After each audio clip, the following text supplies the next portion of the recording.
आज के इस विश्लेषण में सीधे मुद्दे पर आते हैं, मॉडर्न ट्रेडिंग और इन्वेस्टिंग। सच में इतनी आसान कभी नहीं थी, लेकिन साथ ही इतनी थका देने वाली भी कभी नहीं रही। मार्केट लगातार ऊपर नीचे हो रहा है और उसके साथ बढ़ रहा है एक अजीब सा मेंटल स्ट्रेस। ऐसा लगता है ना, जैसे कोई खेल चल रहा हो जहां हर कोई सफल होने का दिखावा कर रहा है, पर अंदर ही अंदर एक भारी दबाव झेल रहा है। चलिए इसमें थोड़ा और गहराई से उतरते हैं। आखिर ऐसी क्या वजह है कि बिल्कुल रैशनल, समझदार और इंटेलिजेंट इन्वेस्टर्स जानबूझकर ऐसे फैसले लेते हैं जो उनके पोर्टफोलियो को बिल्कुल तबाह कर देते हैं, सिर्फ इसलिए कि दुनिया के सामने एक स्ट्रॉन्ग इमेज बनी रहे। ये लोग ऐसे कदम उठाते हैं जो फाइनेंशियली बहुत ही नुकसानदायक होते हैं। ये एक बहुत बड़ा रहस्य है जिसे आज हम साइकोलॉजी के नजरिए से सुलझाएंगे। तो आज का हमारा ये एनालिसिस इन 5 मेन पॉइंट्स पर फोकस करेगा। पहला, इन्वेस्टर का मुखौटा। दूसरा, फाइनेंशियल शैडो को समझना। तीसरा, सच्ची आंतरिक शक्ति विकसित करना। चौथा, एक अनुशासित माहौल बनाना। और पांचवा, इंडिविजुएशन का रास्ता। बस सोशल एक्सपेक्टेशंस की ऊपरी सतह से शुरू करके हम अनकॉन्शियस माइंड की गहराइयों तक जाएंगे। तो सबसे पहले बात करते हैं इन्वेस्टर के मुखौटे की।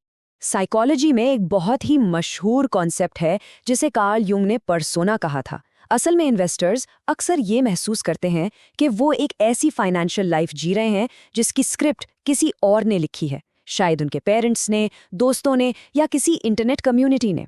ये पर्सोना एक भारी कवच की तरह होता है जिसे लोग सिर्फ इसलिए पहनते हैं ताकि दुनिया उन्हें एक्सेप्ट करे और उनकी तारीफ करे। फाइनेंस की दुनिया में ये एक सक्सेसफुल इन्वेस्टर बनने का दिखावा है।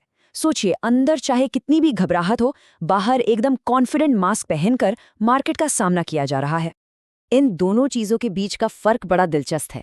जब कोई खुद को कुछ ज्यादा ही एक विनर मान लेता है तो वो कभी गलत या कमजोर दिखना ही नहीं चाहता। ये जो आर्टिफिशियल कॉन्फिडेंस का मास्क है ना, ये रिस्क को बिल्कुल नजरअंदाज करवा देता है। लोग अपने लॉस वाले ट्रेड्स को बस इसलिए होल्ड करके रखते हैं क्योंकि उनका मास्क उन्हें हार मानने ही नहीं देता। और यही दिखावा सीधे तौर पर सबसे खराब फाइनेंशियल डिसीजंस की तरफ ले जाता है। बाहर से सब ठीक दिखता है, पर अंदर ही अंदर एक डर और हेल्पलेसनेस होती है। और इस लगातार चलने वाले नाटक का सबसे बड़ा साइड इफेक्ट क्या होता है? सीवियर इमोशनल फटीग, यानी भयंकर मानसिक थकान। दुनिया के सामने इस झूठी और परफेक्ट इमेज को मेंटेन करने में इतनी एनर्जी लग जाती है कि आखिर में आकर एक बहुत ही दर्दनाक इमोशनल और फाइनेंशियल क्रैश होता है। अब आते हैं फाइनेंशियल शैडो को समझने पर। अब इसके बारे में सबसे ज़्यादा इंटरेस्टिंग बात यह है कि ये हमें इंसान के अनकॉन्शियस माइंड के बिल्कुल अंधेरे हिस्से में ले जाता है। जैसे एक आइसबर्ग का सबसे बड़ा हिस्सा पानी के नीचे छिपा होता है, बिल्कुल वैसे ही हमारे आर्थिक फैसलों के असली कारण भी सतह के नीचे दबे होते हैं। ये शैडो यानी परछाई आखिर है क्या? जो चीज़ें दुनिया से छिपाई जाती हैं, जैसे लालच, डर और इनसिक्योरिटीज़, वो बस अचानक से गायब नहीं हो जाती, बल्कि वो अनकॉन्शियस माइंड के अंधेरे में इकट्ठी होती रहती हैं और वक्त के साथ बहुत ताकतवर बन जाती हैं। ये कोट एक बहुत ही ज़रूरी वार्निंग देता है कि किसी भी पोर्टफोलियो का बर्बाद होना कोई इत्तेफाक या कोइंसिडेंस नहीं होता। लोग अक्सर कहते हैं ना कि मेरी तो किस्मत ही खराब थी या मार्केट ने धोखा दे दिया, लेकिन सच तो ये है कि जब ये हिडन शैडो कंट्रोल अपने हाथ में लेती है तो लोग ऐसी गलतियां करते हैं जिन्हें बाद में वो बैड लक का नाम दे देते हैं। जब तक इन अंधेरी बातों को रोशनी में नहीं लाया जाएगा, ये डिस्ट्रक्टिव साइकिल ऐसे ही चलता रहेगा। तीसरा पॉइंट है सच्ची आंतरिक शक्ति विकसित करना। अब इस शैडो की बेचैनी और डर से निकलकर एक शांत और ठहराव वाले रास्ते पर आगे बढ़ने का वक्त आ गया है। सबसे बड़ी रुकावट होती है हर बात पर दूसरों को सफाई देने की आदत। बहुत से इन्वेस्टर्स एक ऐसी अदृश्य जेल में कैद होते हैं जहां वो लगातार अपने सोशल सर्कल से एक तरह की परमिशन मांगते रहते हैं, कभी सक्सेसफुल होने की तो कभी बस एग्जिस्ट करने की। उन्हें लगता है कि उनके हर फाइनेंशियल मूव को जब तक दूसरे लोग वैलिडेट नहीं करेंगे तब तक वो ठीक नहीं है। इस मजबूरी को तोड़ना बहुत ज़रूरी है। तो सबसे ज़रूरी पॉइंट ये है कि हमें इन दो स्थितियों के बीच के अंतर को ठीक से समझना होगा।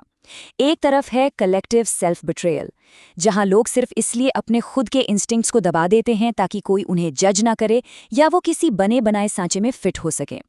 ये अपने ही साथ एक बहुत बड़ा धोखा है। और दूसरी तरफ आती है इंटरनल अथॉरिटी, जिसका मतलब है अपने खुद के एक्सपीरियंस को सही मानना और अपनी सच्चाई ढूंढना।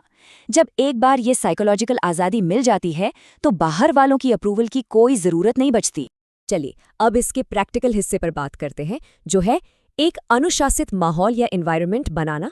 और ये कॉन्सेप्ट बहुत ही शानदार तरीके से दर्शाता है कि ज़बरदस्ती का डिसिप्लिन क्यों फेल हो जाता है। अक्सर लोग विल पावर या इच्छा शक्ति पर जोर देते हैं, जो कि दिमाग के लिए हमेशा हारने वाली जंग है। हर वक्त खुद को फोर्स नहीं किया जा सकता। उसके बजाय स्मार्ट तरीका है चॉइस आर्किटेक्चर का। इसका मतलब है अपने आसपास के माहौल को कुछ इस तरह से डिजाइन करना जहां सही बिहेवियर अपने आप हो जाए। इसमें कोई एक्स्ट्रा एफर्ट या विल पावर लगाने की जरूरत ही ना पड़े। चॉइस आर्किटेक्चर को डेली लाइफ में उतारने के कुछ बहुत ही आसान और प्रैक्टिकल स्टेप्स हैं। सबसे पहले उन शोर मचाने वाले सोशल मीडिया एक्सपर्ट से कनेक्शन काटना बहुत ज़रूरी है। दूसरा स्टेप अपनी अंदर की आवाज़ सुनने के लिए शांत जगहों का चुनाव करना जहां कोई बाहरी शोर ना हो। और तीसरा, जो खास तौर पर बिजनेस ओनर्स के लिए गेम चेंजर हो सकता है, कॉन्शियस अनअवेलेबिलिटी, यानी जानबूझकर लोगों के लिए उपलब्ध न रहना। अपने आप को इस बाहरी शोर से बचाकर ही एक इन्वेस्टर अपनी आंतरिक आवाज़ को सुन सकता है और बेहतर फैसले ले सकता है। और आखिर में हम आते हैं इंडिविजुएशन के रास्ते पर। ये सफ़र सिर्फ मार्केट में सरवाइव करने के बारे में नहीं है, बल्कि अपनी एकदम सच्ची और ऑथेंटिक पहचान को अपनाने के बारे में है। अब ये इंडिविजुएशन आखिर है क्या?